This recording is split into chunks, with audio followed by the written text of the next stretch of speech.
রক্তটুকু জমিনে জেনে দিবে, তবুও তোমায় লড়তেই হবে, মানিবে না পরাজয়। তবুও তোমায় লড়তেই হবে, মানিবে না পরাজয়। বিপ্লব মানে জীবন দেয়া বসে থাকা নয়, সে কোনদিন আসবে না রে করো যদি ভয়। বিপ্লব মানে জীবন দেয়া বসে থাকা নয়, সে কোনদিন আসবে না রে করো যদি ভয়। আসবে বিজয় রক্ত আর জীবনের বিনিময়, জীবনের বিনিময়। বিপ্লব মানে জীবন দেয়া বসে থাকা নয়, সে কোনদিন আসবে না রে করো যদি ভয়। কোথা থেকে কোন বিন্দেশে সে কোন আমার দেশে এসে সেবার নামে বসলো জুড়ে আওয়ামী লীগের বেশে। কোথা থেকে কোন বিন্দেশে সে কোন আমার দেশে এসে সেবার নামে বসলো জুড়ে মির্জাফরের বেশে। ওদের করতে নাস্তা নাবুদ হতে হবে নির্ভয়, ওদের করতে নাস্তা নাবুদ হতে হবে নির্ভয়। বিপ্লব মানে জীবন দেয়া বসে থাকা নয়, সে কোনদিন আসবে না রে করো যদি ভয়।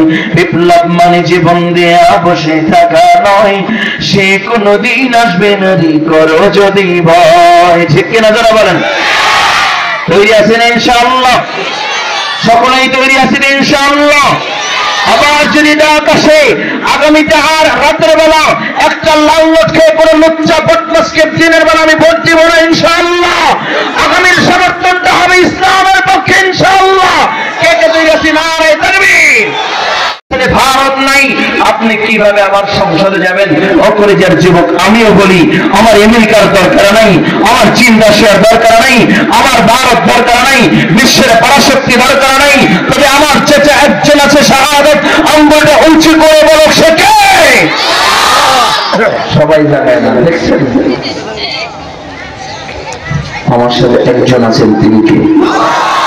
আওয়াজ করে বলতে হবে, শাহাদাত আঙ্গুলটা উঁচু করে বলতে হবে কে?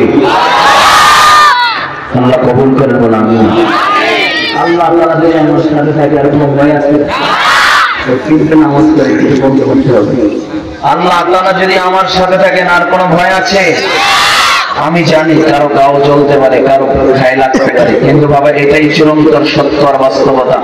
আমরা স্বাধীনতার পেয়েছি 53টা বছর হয়েছে, কিন্তু আজ পর্যন্ত স্বাধীনতার স্বাদ পাই নাই। ঠিক কিনা যারা বলেন? কিয়ামত পর্যন্ত পাবো না যদি আল্লাহর কোরআন রাষ্ট্র ক্ষমতায় না আসে। ঠিক কিনা যারা বলেন? কিয়ামত পর্যন্ত শান্তি পাওয়ার কোনো সম্ভাবনা নাই যদি আল্লাহর কোরআন রাষ্ট্র ক্ষমতা না আসে। ঠিক কিনা যারা বলেন? আমরা তাকে দেখেছি, রাগ করবেন না, আমাদের এক প্রিয় ভাই পাহাড়ি হাফেজ মাওলানা সোহাইব আহমদ আশরাফি, নাম শুনছেন? সিলেটের সোহাইব আহমদ হবিগঞ্জের নাম শুনছেন? এই 5ই আগস্ট ছাত্র জনতার গণঅভ্যুত্থানের মাধ্যমে যারা আজকের মাঠের ভিতরে ছিলেন, যারা লাভ হইতেছেন, আপনাদের ভূমিকা কি ছিল আমরা জানি, কিন্তু আলহামদুলিল্লাহ আমরা সশরীরে 18 জুলাই থেকে 5ই আগস্ট পর্যন্ত, শুধু 5ই আগস্ট না, যখন বাংলাদেশের প্রশাসন কাজ করতেছিল না, তখন ট্রাফিকের দায়িত্ব পালন করেছি, মন্দিরগুলো পাহারা দিয়েছি, এদেশের কোন মুসলমানদের গায়ের উপর আঘাত করতে দেই নাই, এদেশের কোন ভিন্ন ধর্মাবলম্বীদের গায়ে আঘাত করতে দেই না। ঠিক কিনা যারা বলেন? কিন্তু এরপরে দেখলাম চিত্র ভিন্ন হয়ে যাচ্ছে। একদল স্বার্থান্বেষী স্বার্থলোভী যারা আছে, তারা আবার সেই টেন্ডারবাজি আর চাঁদাবাজি শুরু করে দিয়েছে। ঠিক কিনা যারা বলেন? আওয়াজ করে বলতে হবে, ঠিক কিনা যারা বলেন? আর এই টেন্ডারবাজি আর চাঁদাবাজি রুখে দেওয়ার জন্য আল্লাহর কোরআন দিয়ে রাষ্ট্র পরিচালনা দরকার আছে কি নাই? তৈরি আছেন ইনশাআল্লাহ? মাদ্রাসার জন্য মাটি নিবে, মাদ্রাসার এক লোক মাটি কিনে দিচ্ছে, আপনি গাড়ি ভাড়া দিয়ে নিয়ে যায় ফ্রি মাটি। এই ফ্রি মাটি আনতে যায় এক ট্রাক প্রতি 20,000 টাকা, 4,000 টাকার চাকরা ভরতে দেবেন। কারা করেছেন অবশ্যই বুঝতে পারতেছেন, এখনো সময় আছে। আপনার যদি আবার টেন্ডারবাজি আর চাঁদাবাজি শুরু করে দেন, আল্লাহর কসম করে বলি, 5ই আগস্ট যেমনি ভাবে আওয়ামী লীগের নৌকা ডুবছে, আপনাদেরও ডুবতে আর বেশি সময় লাগবে না।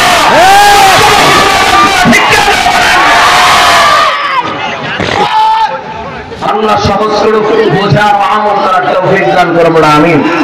যুবক ভাইয়ের আমার শুরুতে আয়াতে কারিমা তেলাওয়াত করেছি, এই প্রসঙ্গে কয়েকটি কথা বলবো, এগুলো ভালো করে বুঝেন, এদিকে তাকান। আমি যে আয়াত এখানে আপনাদের মাঝে তেলাওয়াত করেছি, তাফসীর ইবনে কাসীর, আল্লামা ইবনে কাসীর রাহমাতুল্লাহি আলাইহি, এই আয়াত